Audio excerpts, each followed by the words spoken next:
오늘 본문은 참 마음이 너무 아픕니다. 하나님께서 예루살렘 성에 재앙을 내리시는데 얼마나 무서운 재앙을 내리시는지 실제가 아니고 이게 에스겔에게 이상을 보여주시면서 하나님이 이렇게 예언을 하게 하시는 겁니다. 성읍을 관할하는 자들을 나오라 이렇게 하니까 6사람이 나오는데 그 중에 한 사람은 먹그릇을 이렇게 옆구리에 허리에 차고 있고 나머지는 사람을 죽이는 무기를 손에 이렇게 들고 나오게 합니다. 근데 하나님께서 이들에게 뭐라고 명령하시냐면 예루살렘 성을 돌아다니면서 한 사람도 불쌍히 여기지 말고 한 사람도 긍휼히 여기지 말고 다 죽이라 그럽니다. 어린아이도 죽이고 늙은이도 죽이고 싹 다 죽이라 그렇게 말합니다. 이것을 보면 꼭 이스라엘 백성들이 애굽에서 나올 때 그 바로 왕에게 10가지 재앙을 내리잖아요. 그 마지막 10번째 재앙이 뭡니까? 그 애굽에 있는 남자나 또 짐승이면 수컷이나 여호와의 천사가 칼을 딱 빼어들고 그 애굽 땅을 막 돌아다니다가 집에 어린 양의 피가 발린 집은 그냥 넘어가고 어린 양의 피가 없는 집은 여호와의 천사가 칼을 빼어들고 지나가다가 사람이면 장남 그리고 짐승이면 수컷 첫 것을 다 죽입니다. 애굽 그날 밤에 온 집이 곡하는 소리가 들릴 정도로 여호와의 천사가 칼을 빼어들고 가다가 피가 없는 집은 들어가가지고 싹 다 죽이는 그런 일이 있었죠. 오늘 이 사건이 그런 것 같아요. 그러니까 하나님께서 무기를 든 사람에게 예루살렘 성을 다니면서 사정없이 다 죽이라고 합니다. 근데 그때 애굽에서 내렸던 10가지 재앙하고 지금하고 좀 틀린 게 있습니다. 첫째는 당연하게 지금은 이방인이 아니라 이스라엘 사람들을 죽이라고 합니다. 이스라엘 사람들을. 그때는 물론 피가 없는 집은 이스라엘 사람도 죽었겠지만 대부분 애굽 사람이 죽었거든요. 근데 이번에는 하나님이 이방인을 향해서 그렇게 한 게 아니고 이스라엘 사람들, 하나님의 백성들을 향해서 무기를 딱 들고 온 거리를 다니면서 싹 다 죽이라고 합니다. 두 번째는 그때 애굽에 내린 재앙은 남자만 죽이고 또 짐승은 수컷만 죽이고 그렇게 했지만 이번에는 처녀도 죽이고 여자도 죽이고 애도 죽이고 싹 다 여자까지도 사람 가리지 말고 다 죽이라고 합니다. 세 번째는 이 엄청난 살육의 재앙이 성전에서부터 시작하라고 합니다. 성전에서부터 시작해라. 아니 다른 데는 다 그래도 성전만큼은 넘어가야 되는데 하나님은 오히려 성전에서부터 이 재앙을 시작해라 그렇게. 그러면 성전에는 제사장이 있고 선지자가 있고 그런데 거기에서부터 싹 다 우리가 이미 보았지만 그 에스겔서 8장에 보면 성전 안에 재앙이 나오잖아요. 성전 안에 죄가 가득한 거예요. 하나님은 왕도 제사장도 선지자도 전부 다 타락했다 그랬거든요. 하나님이 싹 다 죽여 엄청난 재앙을 쏟아내시는 겁니다. 그런데 하나님이 그런 재앙 가운데 6명 중에 1명이 이 먹그릇을 차고 있잖아요. 근데 먹그릇을 차고 있는 사람을 보고 앞에 가면서 혹시나 너희가 다니면서 이런 사람에게는 이마에다가 표를 그리라고 해요. 그러니까 목통을 들고 다니는 한 사람이 앞에 가다가 그런 사람에게는 이마에다가 이렇게 표를 합니다. 그러면 뒤따르는 무기를 든 사람이 막 다 죽이다가도 이마에 표가 있는 사람은 하나님이 죽이지 못하게 가까이 하지 말게 그렇게 하십니다. 에스겔서 9장 6절에 보면 늙은 에스겔서 9장 5절에 그들에 대하여 내 귀에 이르시되 너희는 그를 따라 성읍 중에 다니며 불쌍히 여기지 말며 긍휼을 베풀지 말고 쳐서 늙은 자와 젊은 자와 처녀와 어린아이와 여자를 다 죽이되 이마에 표 있는 자에게는 가까이 하지 말라. 내 성소에서 시작할지니라 하시매 그들이 성전 앞에 있는 늙은 자들로부터 시작하더라 이렇게 되어 있어요. 그런데 9장 6절에 보면 다시 보시면 늙은 자와 젊은 자와 처녀와 어린아이 여자를 다 죽이는데 이마에 표 있는 자에게는 가까이 하지 말라 그랬어요.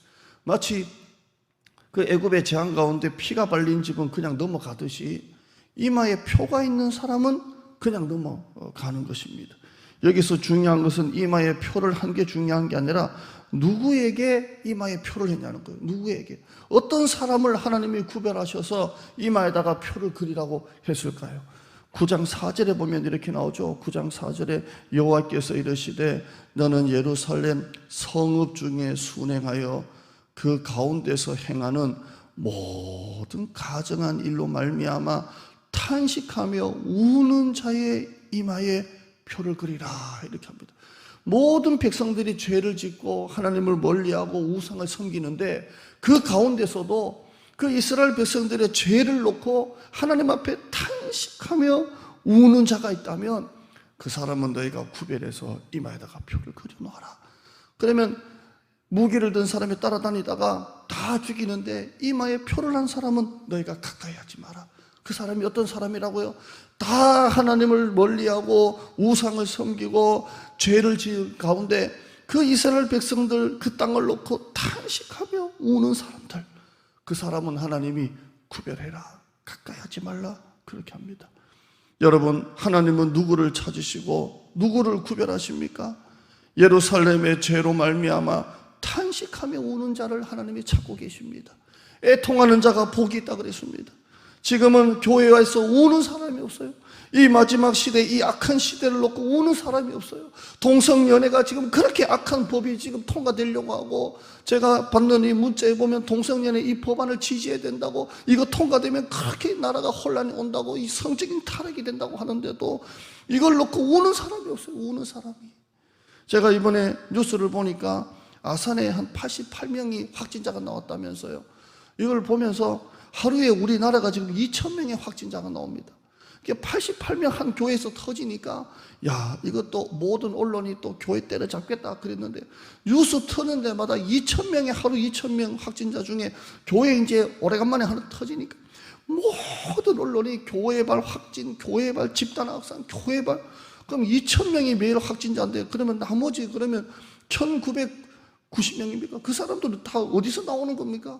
교회가 또 참 어려운 시대를 겪는구나. 이런 악한 이 시대 가운데 동성연애나 이 경제가 이렇게 무너지고 이런 시대에 예루살렘의 죄로 말미암아 탄식하며 우는 자가 없어요. 맛집은 줄을 서도 교회는 텅 빕니다. 하나님은 그 사람을 구별해서 그 사람은 너희가 가까이 하지 말라고 했습니다.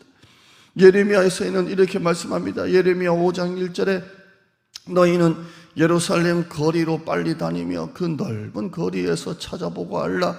너희가 만일 정의를 행하며 진리를 구하는 자를 한 사람이라도 찾으면 내가 이 성읍을 용서하리라. 결국 예루살렘 성에는 그 한 사람이 없었다는 거예요. 예루살렘의 죄를 놓고 탄식하는 한 사람이 없었다는 거예요. 지금 한국교회가 위기라고 합니다. 개척교회는, 어려운 교회는 지금 3,200개의 교회가 지금 없어졌다고 합니다. 재난지원기금을 우리가 이렇게 소상공인들 주지 않습니까? 유흥업소 같은 경우는 2천만 원 주고 문을 닫게 한 데는 900만 원, 800만 원, 500만 원, 300만 원 영업 제한시켰다고 이렇게 정부에서 막 지원을 합니다. 그래서 어떤 분은 가게가 2개, 3개면 거기마다 다 하나씩 200만 원, 300만 원, 또 유흥업소 같은 경우 2천만 원, 2천만 원, 2천만 원, 술집을 내가 3개 한다. 그럼 6천만 원씩 이렇게 지원을 받는다고 합니다. 그런데 개척교회는 아직도 문을 못 열게 하면서 10원도 안 줍니다. 10원. 그러니까 개척교회가 상가세를 못 내니까 결국 문을 닫고 있습니다. 여러분, 한국교회가 지금 위기입니다. 이 한국교회 회복과 부흥을 위해서 이 나라 악한 죄를 놓고 탄식하며 우는 여러분 되시기를 축원합니다. 온라인으로 들으시는 여러분도 마찬가지입니다. 정말 이 나라 이 민족의 회복과 부흥을 위해서 이 민족이 다시 하나님 앞에 바로 설 수 있도록 탄식하며 우는 여러분이 되었으면 좋겠습니다.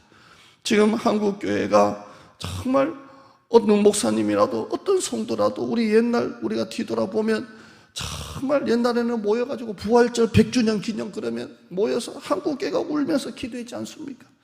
비가 와도 여의도 광장에서 모여서 기도했습니다. 한국교회는 인본주의 세속화되고 있고 방역으로 예배 제한의 늪에 빠져 있습니다.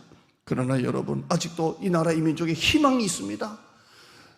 이 나라 이 민족의 죄를 말미암아 탄식하며 우는 한 사람을 통해서 하나님은 이 나라를 회복시켜 주시는 겁니다.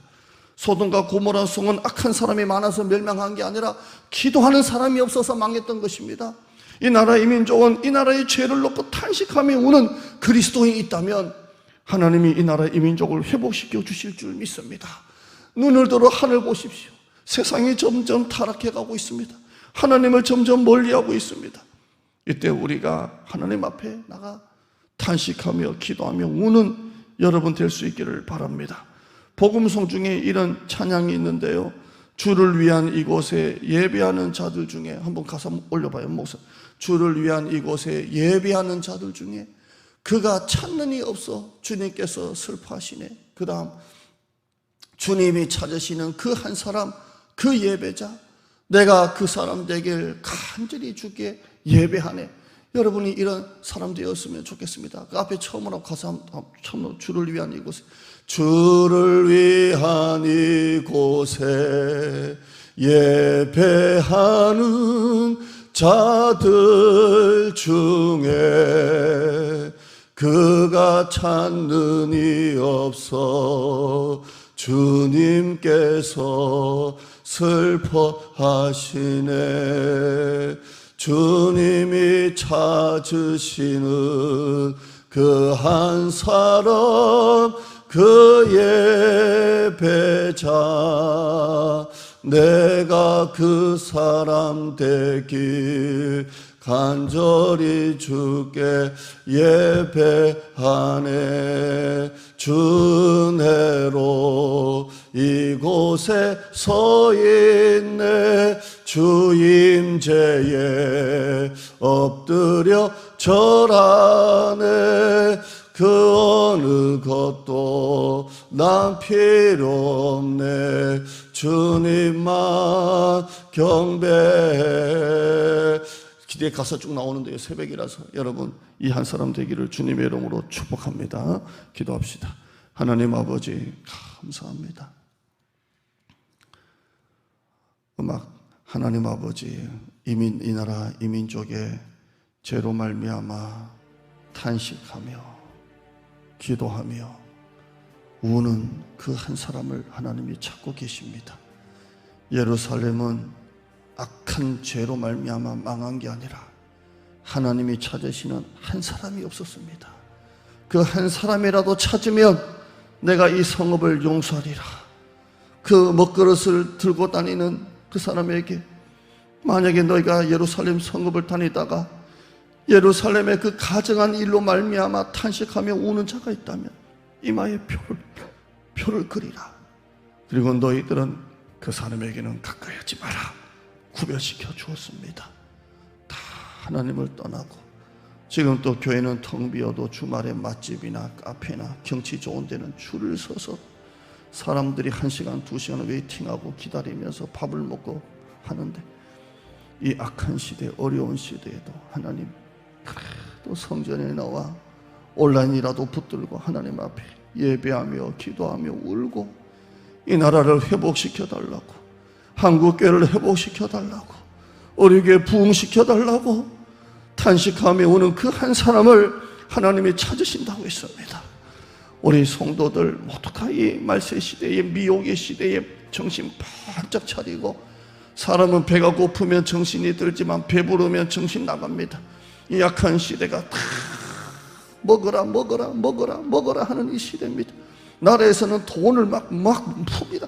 이래서 풀고 저래서 풀고, 일하는 청년들은 50만 원씩 계속 준다고 그러고, 집값을 준다고 그러고, 뭐 월세값을 준다고 그러고, 그런 막 대준다고 그러고.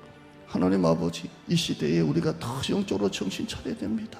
깨어있게 하시고, 성전을 향해 느헤미야가 예루살렘 성을 향해서, 성전을 향해서 하루 3번 기도했던 것처럼 우리가 그런 마음으로 성전을 나오고 온라인 다 앞에 놓고 예루살렘 성전을 향해 기도하는 성도들 되어지게 하여 주시옵소서. 예수님의 이름으로 기도드리옵나이다. 아멘. 오늘 주기도문 개인적으로 하시고 주의하시고, 이 나라의 민족을 위해서, 한국교회를 위해서, 우리 교회 약속의 땅 세계 설립 42주년입니다. 333 세계 선교지, 선교사 파송 30개 국내 30개 해외 선교지도 없고, 우리 각 목장 다음 세대 기관들 30개, 60개, 100개, 30배, 60배, 100배, 30명, 60명, 100명씩 늘어나게 하여 주시고 3대가 함께 예배드리는 교회가 되게 하여 주옵소서. 주여 하시고 기도하겠습니다. 주여